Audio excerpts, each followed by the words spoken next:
오늘 우리에게 주시는 말씀은 신약 성경 마태복음 6장입니다. 마태복음 6장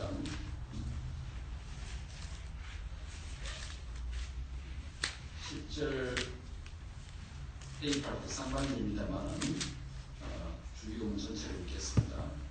6장 9절부터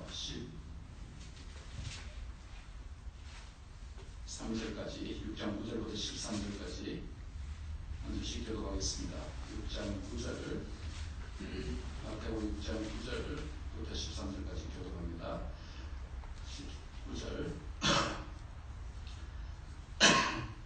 그러므로 너희는 이렇게 기도하라. 하늘에 계신 우리 아버지여, 이름이 거룩히 여김을 받으시오며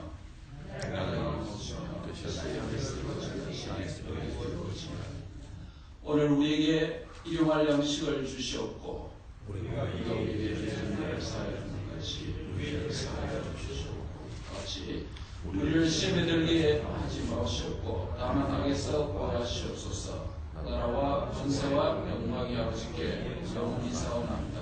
아멘. 네, 지금부터 105년 전에 그러니까 1912년 1522명의 희생자를 낸 배가 있었습니다. 무슨 배인지 아시죠? 안 나왔습니다.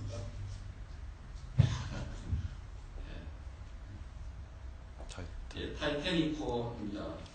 그런데 몇 년 전에 뉴스에서 이 타이타닉호 배의 침몰 사고를 막을 수 있었던 중요한 한 가지를 발견했다는 보도가 있은 적이 있습니다. 이것만 있었다면 타이타닉호 배가 침몰로 인해서 수많은 소중한 생명을 구할 수 있었다는 것입니다. 그것이 무엇이냐고요?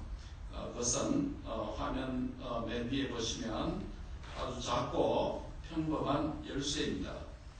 이 열쇠의 용도는 선원들이 배의 망루 와치타워에서 사용할 망원경이 들어있는 그 락커룸의 열쇠입니다. 타이타닉호의 2등 항에서 했던 데이빗 블레어가 갖고 있었던 것인데 출항 직전에 그가 교체되면서 깜빡 잊고 이 락커의 열쇠를 후임자에게 전해주지 못했던 것입니다. 그래서 항해 도중에 망원경이 없어서 선원들은 맨눈으로 앞을 살펴야 했고 그 결과 거대한 빙산을 뒤늦게 발견해서 그런 큰 비극적 사고가 일어났다고 하는 분석입니다. 2007년도 8월에 영국 언론들은 이 문제의 열쇠가 그의 9월의 한 경매에 붙여질 것이라고 보도한 적이 있습니다. 유족들이 소유하고 있던 이 열쇠의 예상 최고의 낙찰가는 7만 파운드였습니다. 타이타닉 출항이 있기 며칠 전 데이비드 블레어는 선원 명단에서 제외되었고 그 결정 덕분에 그 자신의 생명은 구했습니다. 그런데 블레어는 배를 급히 떠나면서 문제의 열쇠를 주머니에 넣고 있었고 후임자에게 전해주지 못했다는 것이 경매수의 설명이었습니다. 제가 설교를 준비하면서 이 열쇠가 실제로 얼마에 판매되었는지 다시 리서치를 해보니까 그 열쇠는 120만 달러, 우리 하나님 약 11억 원 정도의 어떤 중국 사람에게 낙찰되었다고 보았습니다. 그 열쇠는 105년 전에 생명의 열쇠와 같은 것이었습니다. 현재도 120만 달러의 가치가 되는 소중한 열쇠가 되고 있습니다. 이 작은 열쇠가 당시 타이타닉의 추락 직전에 주요 체크리스트에서 제외되고 간과되었기 때문에 1522명의 중요한 생명과 수많은 재산을 침몰시킨 큰 실수를 일으키게 된 것입니다. 이 경우에 그 체크리스트는 수많은 사람의 생명 자체를 의미했습니다. 저는 오늘 주기도문의 강해를 5번째 순서인데 특별히 두 번째 강구, 주기도문에 여러 강구가 있는데 두 번째 강구인 본문 10절 A파트 하나님의 나라가 임하옵시며 라고 하는 부분을 강의하려고 합니다. 하나님의 나라에서 가장 중요한 5개의 체크리스트가 있다고 말할 수 있습니다. 킹덤 리스트라고 말할 수 있습니다. 타이타닉호의 그 체크리스트가 그래서 간과되어서 그것이 사고가 일어났던 것처럼 하나님 나라에서도 중요한 킹덤 체크리스트가 있다고 할 수 있겠습니다.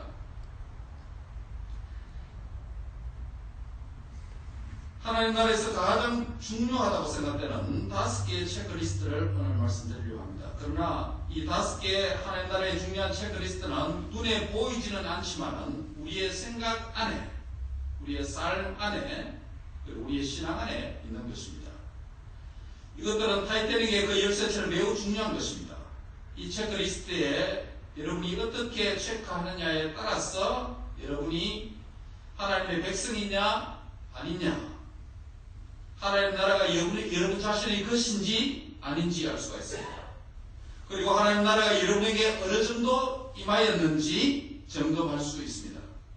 하나님 나라에 대한 성경적 이해의 정도가 어느 정도인지 파악할 수 있습니다. 여러분의 천국에 대한 신학적인 건강 수치도 체크할 수 있습니다. 오늘 선포되는 말씀 통해서 하나님 나라에 대한 여러분의 신앙의 건강을, 천국에 대한 신앙의 건강의 정도를 한번 점검해보는 기회가 될 수 있기를 바랍니다. 하나님 나라의 5가지 특성, 킹덤 체크리스트가 있습니다. 주께서 가르쳐주신 기도의 두 번째 간구는 10절 앞부분에 있는 나라가 임하옵시며라고 하는 부분입니다. 우리는 여기서 하나님 나라가 어떤 특성을 갖고 있는지 살펴보려고 합니다. 하나님 나라의 특성은 5가지로 요약될 수 있습니다. 첫째는 생명성과 성장성입니다. 즉 생명이 있고 그 생명이 자라는 특성이 있다는 것입니다. 두 번째는 역동성과 운동성이 있습니다. 이것은 정지되는 것이 아니라 역동적으로 움직이는 것이다 라는 것입니다. 운동하는 것이다. 세 번째는 이것은 물질적인 것이 아니라 바로 인격적인 것이다 라는 인격성입니다. 네 번째는 방향성과 장소성이 있다 라는 것입니다. 하나님 나라는 구체적인 방향성과 장소성이 있다 라는 것입니다. 마지막으로는 하나님 나라는 시간적인 이중성이 있다라는 것입니다. 오늘 저는 이 5가지 가운데 첫 번째 2개만 시간만에서 말을 나눠서 2가지만 보려고 합니다. 생명성과 성장성, 이것과 하나님 나라의 역동성과 운동성, 이것을 오늘 저희 우리가 함께 상고하려고 합니다. 주기도문에 나타난 7개의 간구, 주기도문 도표에 보시면 서론이 있고 그 다음에 청원이 있고, 그 다음에 7개의 간구가 있고, 마지막에 송령 부분이 있습니다. 마태복음과 누가복음 두 곳에 나타나 있는데, 누가복음에서는 많은 부분이 생략되어져 있습니다. 특별히 마태복음의 주기도문 가운데 첫째 간구, 둘째 간구, 세 번째 간구, 지난 시간에 말씀드렸던 첫째 간구, 오늘 말씀드리는 둘째 간구, 다음 시간에 말씀드릴 셋째 간구, 모든 이 3가지 간구는 모두가 하나님에 대한 간구입니다. 하나님에 대한 간구라는 공통점이 있습니다. 왜 그렇습니까? 첫째 간구가 무엇이었습니까? 이름이 거룩히 여김을 받으시오며, 즉 이름은 하나님의 이름입니다. 원문에서는 당신의 이름이라고 되어 있습니다.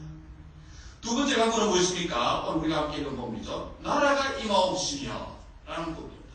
즉 하나님의 나라에 대한 것입니다. 원문은 당신의 나라라고 표현했습니다. 세 번째 간구는 뜻이 하늘에서 이루어진 것 같이 땅에서도 이루어지다라고 하는 부분입니다. 즉 하나님의 뜻, 당신의 뜻입니다. 이와 같이 주기도문은 전체 7개의 간구를 포함하는데 첫 번째 3개의 간구들은 모두가 하나님에 대한 간구라는 공통점이 있습니다. 즉 하나님의 이름, 하나님의 나라, 하나님의 뜻입니다. 하나님과 관련되어 있는 주기도문의 첫 3가지 간구에 언급된 3 명사들을 주목하시기 바랍니다. 이것을 비교해보면 첫 번째 간구는 하나님의 이름입니다. 이름이라고 하는 명사입니다. 그리고 세 번째, 다음 시간에 말씀드릴 세 번째 간구는 하나님의 뜻입니다. 즉, 첫 번째 간구에 나타난 이름과 세 번째 나타난 이 뜻이라고 하는 두 단어는 헬라어로 중성의 명사입니다. 그런데 유독하게 가운데 있는 오늘 말씀드리려고 하는 이 두 번째 간구에 있는 당신의 나라, 하나님의 나라라고 하는 이 명사는 헬라어로 여성 명사로 되어 있습니다. 매우 흥미로운 구조입니다. 하나님의 이름과 하나님의 뜻은 중성 명사로 사용하였기 때문에 마치 어떤 도구처럼 하나님에 의해서 좌우되는 듯한 이런 인상을 전달합니다. 반면 하나님 나라는 여성 명사를 사용했는데 헬라어와 히브리어에서 백성 또는 주민의 모체가 되는 도시 이름이나 국가명 같은 이런 단어들은 여성 명사를 일반적으로 사용합니다. 그래서 하나님의 나라는 여성이라는 인격적 특성을 의미하는 단어를 사용해서 생명의 모체가 되는, 그래서 양육과 성장의 이미지를 이 나라라고 하는 헬라 단어가 우리에게 전달하고 있습니다.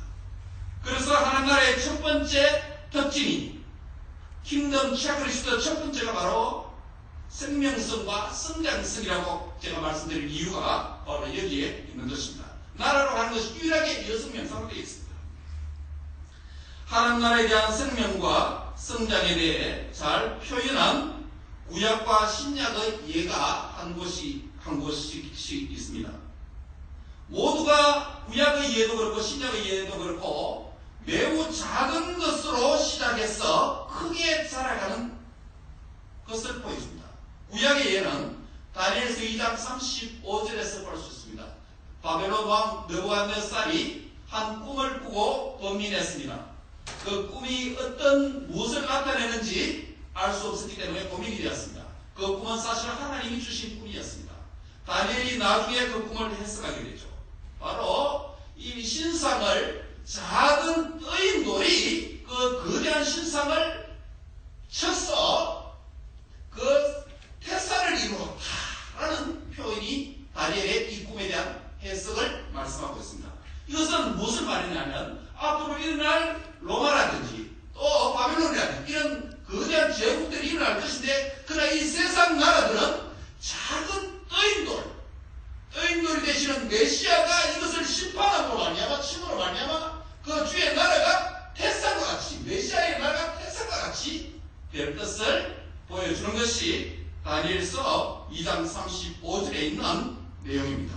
이 경우에는 매우 작은 주의 나라가 거대한 세상 나라를 힘으로 해서 하나님 나라가 크게 성장하고 자라갈 것을 다니엘을 통해서 보여 주었습니다.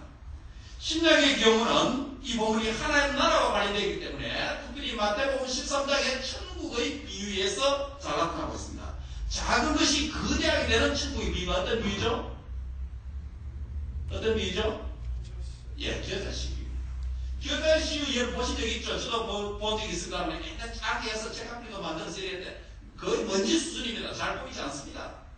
그것이 심어놓으면 싹이 나고 줄기가 나고 잎이 나고 아주 거기에서 새들이 깃들이는, 새들의 보금자리가 되는 큰 나무가 된다고 천국의 비유를 예수님께서 여러 비유들 가운데 천국의 비유인 마태복음 13장에서 이 비유를 설명하신 적이 있습니다. 신약의 경우도 그렇고 구약의 경우도 그렇고 모두가 천국, 하나님의 나라가 아주 작은 것에서 보잘것없는 것으로 출발했지만은 이 나라가 점점 왕성해서 거대한 메시아의 나라, 주의 나라가 된다라고 말씀하고 있는 것입니다. 하나님의 나라가 우리에게 임했다라고 하는 것은 예수 그리스도 안에서 생명의 역사, 성장의 역사, 즉 생명의 역사와 자람의 역사가 이미 시작되었다는 것을 의미합니다. 그 역사가 또한 계속 진행된다는 것을 의미합니다. 저와 여러분 안에 복음의 씨앗이 들어와서 새 생명을 잉태하였습니다. 뿐만 아니라 저와 여러분 안에서 이 하나님 나라의 새 생명이 점점 자라가고 성장하고 커가고 있는 줄 믿습니다. 우리는 이방인으로서 참감나무가 아니었지만 하나님의 은혜로 돌감나무에 의해서 참감나무로 접붙임 받아서 하나님의 나라 안으로 들어오게 된 엄청난 긍휼과 자비와 은혜를 입은 자들입니다. 여기 계신 모든 분들은 모두가 하늘의 생명으로 성령 안에서 위로부터 그 거듭난 자인 줄 믿습니다. 문제는 거기에 있는 것이 아니고 우리에게는 성장 또는 자람이 계속되고 있는가라는 질문입니다. 우리 안에 하나님 나라의 새 생명이 있다면 그 생명이 잘 자라가고 있습니까? 우리 안에 이 생명이 있다면 어느 정도 자랐으며 어느 정도의 속도로 자라가고 있습니까? 자란다는 것은 무엇을 의미합니까? 예수님을 믿어서 얻게 된 생명이 자란다는 것은 다른 말로 하면 신앙이 자란다라는 말로 바꿔 표현할 수 있습니다. 신앙이 자란다는 말은 무슨 말입니까? 그것은 하나님에 대한 신뢰와 의존도가 자란다는 것을 의미합니다. 한번 같이 하겠습니다. 신앙이 자란다는 것은 하나님에 대한 신뢰와 의존도가 자라는 것입니다. 사람들은 각자가 의식적이든지 의식하든지 의식하지 않든지 무의식적이든지 그들의 믿는 바가 있습니다. 의존하는 것이 있습니다. 심지어 하나님을 믿는 저와 여러분에게도 순도 100%, 순도 100%의 하나님에 대한 의존적 믿음이 결여될 때가 있습니다. 하나님을 믿으면서도 다른 무엇을 하나님처럼 의존하고 신뢰하는 경향이 있습니다. 하나님을 믿는다는 것은 평상시나 고난의 환경에서나 동일하게 하나님을 신뢰하고 의지하는 삶입니다. 모든 상황 속에서, 모든 시간 안에서, 모든 장소 안에서 하나님에 대한 신뢰와 의존도가 점점 자라가는 그런 축복이 함께 하시기를 바랍니다. 어떤 상황에서도 하나님께서 우리의 삶을 컨트롤 하실 수 있다는 것을 믿고 어떤 상황에서도 그 하나님을 여전히 신뢰하고 의지하는 그런 믿음의 사람들이 다 될 수 있기를 바랍니다.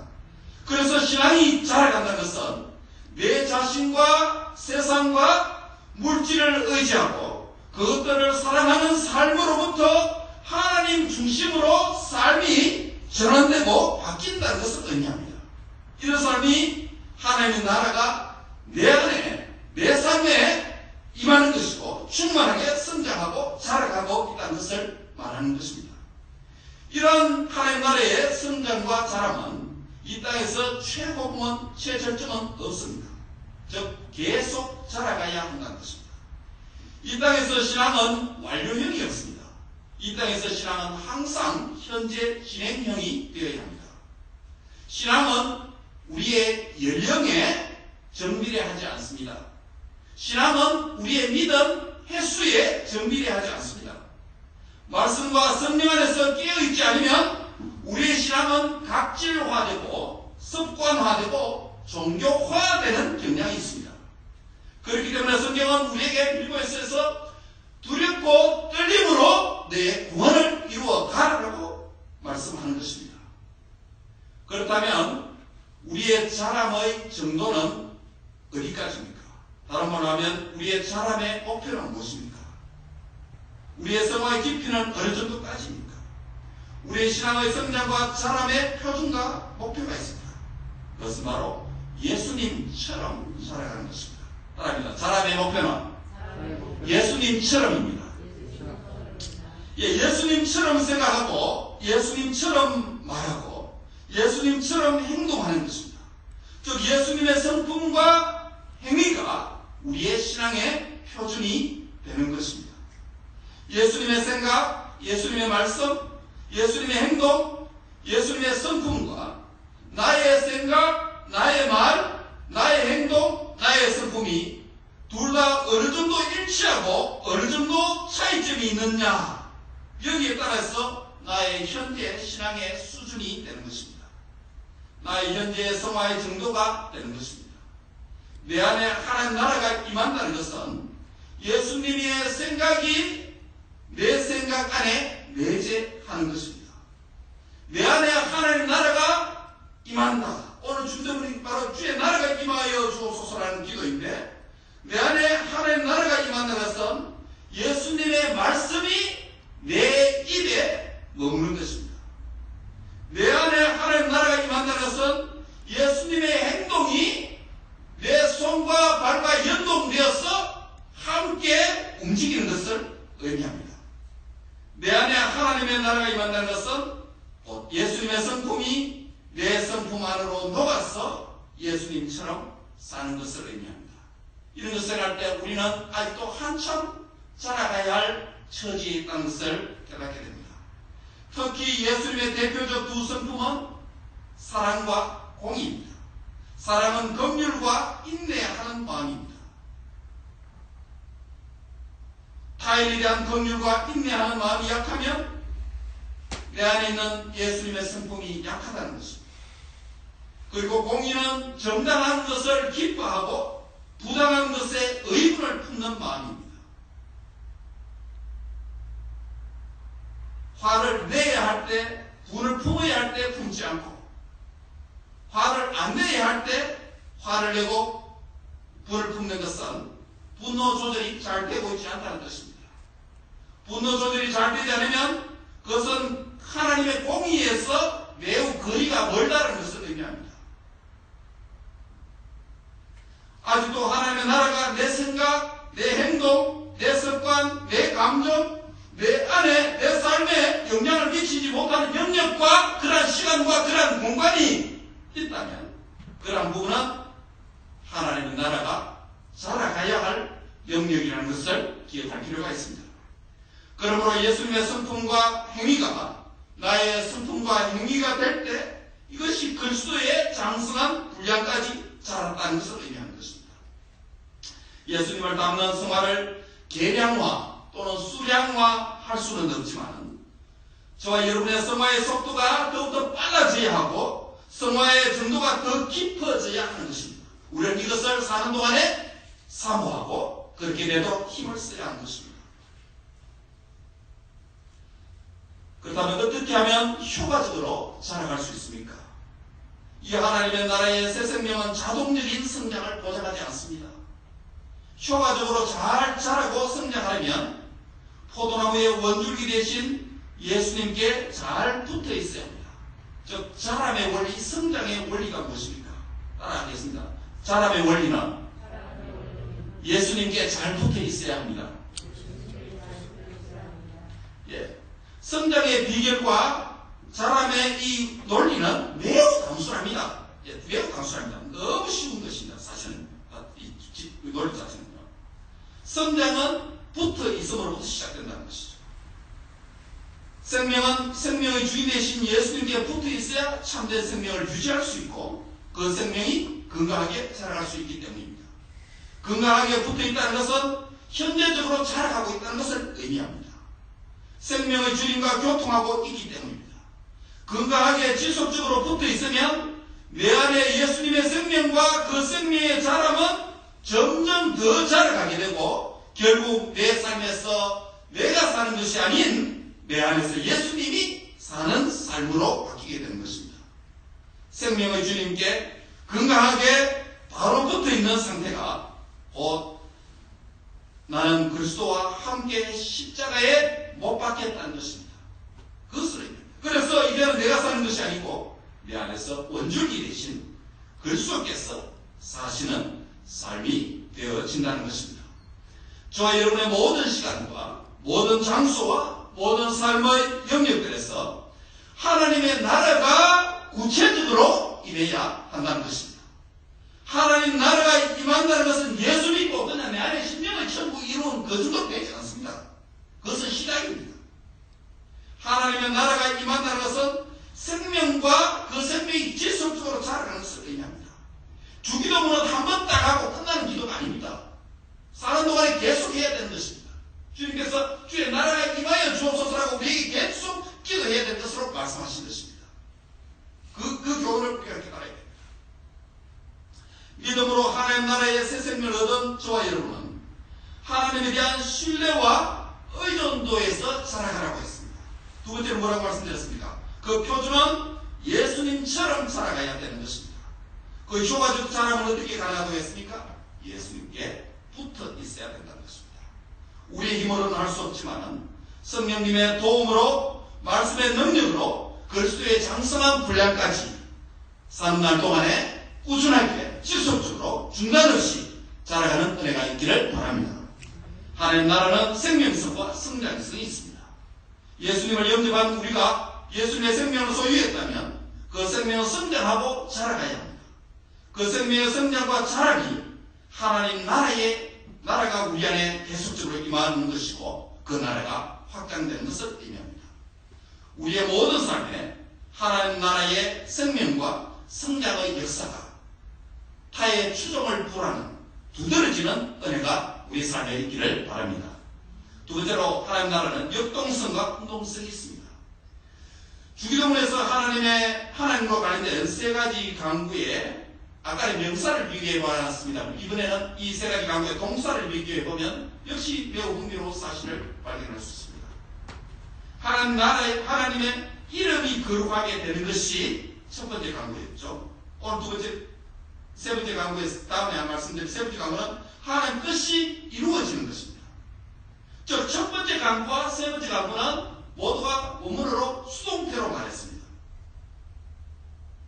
그런데 하나님의 나라가 임한다라고 하는 이 두 번째 강구는 능동태 명령형 동사를 사용했다는 것입니다. 첫 번째 강구인 하나님 이름이 거룩하게 되는 것과 다음 시간에 말씀드린 세 번째 강구인 하나님의 뜻이 이루어지는 것은 수동태 명령 동사를 사용했다는 것은 누구에 의해서 그렇게 된다는 의미입니다. 즉, 하나님의 뜻이 하나님에 의해서 이루어지고 하나님의 이름이 하나님에 의해서 거룩하게, 사람으로 사용하지만 하나님에 의해서 하나님 이름이 거룩하게 되어진다는 의미입니다. 이것을 전문용어로 헬라의 심적인 수동태다라는 말입니다. 하나님에 의해서 그렇게 된다는 것입니다. 그런데 이것과 대조적으로 그 둘 사이에 있는 두 번째 강구에 있는 주의 나라가, 하나님의 나라가, 당신의 나라가 임하소서라고 하는 것은 능동태 동사를 사용했습니다. 매우 재미있는 표현입니다. 하나님의 나라가 여기서 임하다라는 동사는 오다 가다라는 의미의 동사입니다. 즉, 오다 가다라고 하는 이동의 의미를 가진 동사를 썼습니다.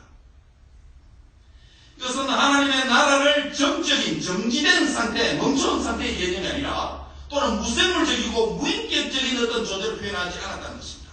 하나님 나라는 매우 오고 가고 하는 역동적인, 움직이고 살아있는 개념으로 설명했다는 것입니다.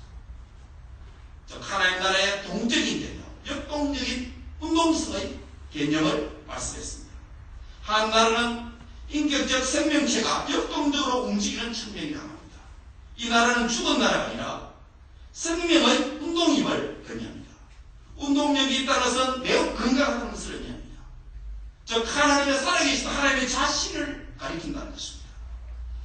예수님의 천국 비유에서 가장 역동성과 운동성을 의미하는 비유가 뭐라고 생각하십니까? 아까는 뭐였습니까? 겨자씨의 비유였고 생명성과 자람의 비유와 관련된 것을, 여기서는 운동성과 역동성과 관련된 비유를 어떻게 짓겠습니까? 맞습니다. 누르기의 비유입니다.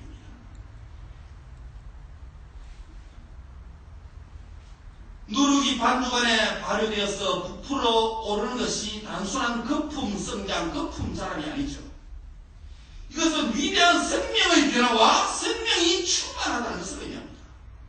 복음은 하나님 나라에 들어온 그의 백성을 변화시키고 예수님의 생명으로 충만하게 만듭니다. 마치 연병과도 같습니다. 이 복음이 우리 안에 들어오면 사람의 생각을 바꿉니다. 사람의 가치관과 세계관을 바꾸게 됩니다. 세상 중심, 물질 중심, 사람 중심의 생각과 삶의 궤도가 수정되고 복음 중심, 하나님 중심, 바로 주의 나라 중심의 삶의 궤도로 바뀌고 수정됩니다. 이것이 바로 복음의 능력이기 때문입니다. 하나님의 은혜가 이 위대한 변화를 일으키는 것입니다. 현재 저와 여러분은 어떤 변화와 어떤 운동성이 있습니까? 어떤 부분의 운동의 결핍을 느낍니까? 어떤 영역의 신앙의 운동이 필요하다고 생각하십니까? 생각과 삶의 변화가 있는 크리스찬 모델을 소개하려고 합니다. 미국 우리 캘리포니아 사는 지역 캘리포니아의 출신의 모델 카일리 비스티라고 하는 모델이 있습니다. 카일리 비서티는 빅토리아 시크릿 모델이 되기 위해서, 우리 속옷 모델이죠.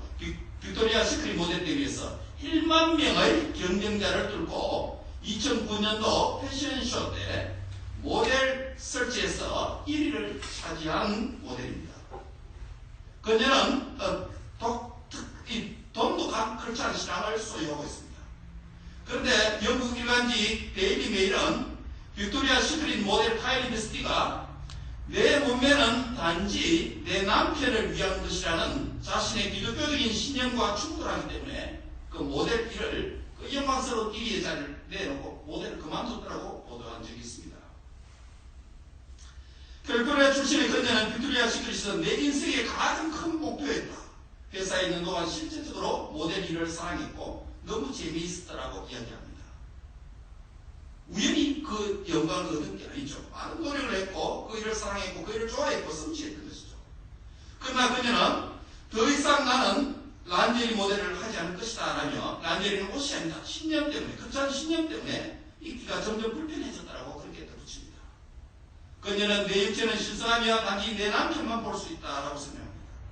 그들의 몸매를 남성들이 보는 쇼에서 워킹하는 것에 대해서 괜찮다고 생각하는 젊은 기독교 소녀들의 잘못된 롤모델을 보여주는 것을 원치 않는다라고 말하면서 내 목표는 단지 청소년들을 위한 좋은 롤모델이 되는 것이다 라고 그 기사에 붙여놨습니다. 그녀는 마지막으로 모델 일을 계속하겠지만 단지 사람들 앞에서는 입지 않겠다라고 밝혔습니다. 이런 모습이 하나님의 나라가 한 사람 안에 임하였어 역동적으로 그의 생각을 움직이고 세계관과 가치관을 변화시켜서 그 안에서 운동력이 있게 말씀이 역사해서 사람의 생각과 삶을 바꾸어놓는 아주 좋은 예라고 할 수 있겠습니다. 하나님 앞에 자신의 변화와 다른 사람의 변화를 위한 좋은 롤모델로 살아가는 것이 바로 하나님 나라가 구체적으로 우리 안에 임하는 증거라고 말할 수 있는 것입니다. 누룩과 같이 하나님 나라가 한 개인 속에 있다 못해서 그것이 바깥으로 터져나와서 확장을 하게 되고 영향력을 발휘하게 되는 것입니다. 이것이 하나님 나라의 역동성과 운동성입니다. 하나님 나라의 역동성과 운동성은 우리의 기도의 운동이나 전도 운동이나 말씀 운동과 같은 여러 가지로 설명될 수 있겠지만, 그러나 중요한 한 가지는 조금 전에 말씀드린 하나님 나라가 내 안에 충만하게 돼서 내 생각과 삶과 가치관과 세계관이 변화되는 운동성입니다. 역동성입니다. 그러한 것을 의미한다고 할 수 있습니다. 이것이 하나님의 나라가 저와 여러분 안에 내 삶에 충만하게 임하는 것이라는 것입니다. 말씀을 했습니다. 2000년 전에 산 위에서 우리 주님께서 제자들에게 가르쳐 주신 기도를 통해서 하나님의 나라에 대해서 어떻게 기도하라고 하셨습니까? 주님께서 가르쳐 주신 주기도문의 두 번째 강구는 당신의 나라가 임하시오며 라는 기도입니다. 하나님의 나라에 대한 강구입니다. 하나님의 나라가 어떤 특성을 가지고 있습니까? 5가지 가운데 오늘 2가지로 말씀드렸습니다. 생명성과 자랑, 성장성이 있습니다. 또 하나는 역동성과 운동성이 있습니다. 하나님의 나라에 대한 이해를 바로 했다면 하나님 나라에 대한 이러한 이해의 바탕 위에서 우리는 하나님의 나라가 우리에게 구체적으로 임하기를 먼저 기도해야 합니다. 왜냐하면 예수님께서 가르쳐주신 주기도문을 통해서 하나님의 나라에 대한 지식을 전달하기 위한 것이 삼위에서 가르쳐주신 주기도문의 목적이 아니라 바로 제자들로 하여금 이 신약교회를 대표하는 사도들 그리고 오고는 모든 신약교회가 주님이 가르쳐주신 이 기도를 통해서 하나님의 나라가 구체적으로 우리 안에 우리가 살아가는 삶의 현장 가운데 임하기를 계속 임하기를 기도하라고 가르쳐주신 기도이기 때문입니다. 주께서 가르쳐주신 두 번째 이 강구대로 하나님 나라가 우리의 인격 안에 우리의 삶 속에 우리의 일터 위에 우리의 가정 위에 하나님 나라가 충만케 되어지기를 바랍니다. 하나님 나라가 우리의 현재와 우리의 미래 삶과 우리의 직장 일과 우리의 하는 학업 위에도 하나님의 나라가, 우리의 자녀가 나는 진로 위에도 하나님의 나라가 있고, 부부관계와 가정생활 가운데서 하나님의 나라가 충만하게 되어지기를 바랍니다.